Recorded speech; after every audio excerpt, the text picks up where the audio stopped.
একটি অংশীদারি কারবারে P Q এবং আর এর মূলধনের অনুপাত 1/4:1/3:1/2 বছর শেষে যদি মোট লাভ 3,900 টাকা হয় তাহলে আর এর লাভাংশের কত টাকা পাবে?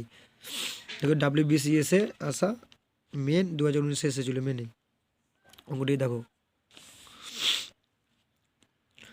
P/Q/R সমান কত হয়েছে 1/4:1/3:1/2 এর এলসিএম করলে আমি এই তিন নিচে তিনটার এলসিএম 4 3 2 2 দুগুণ 4 3 দুগুণ 6 2/2 আর যাবে না 3 দুগুণ 6 6 দুগুণ 12 এলসিএম কত বললাম 12 তাহলে এই 3 4 12 3 4 12 6 দুগুণ 12 ঠিক আছে।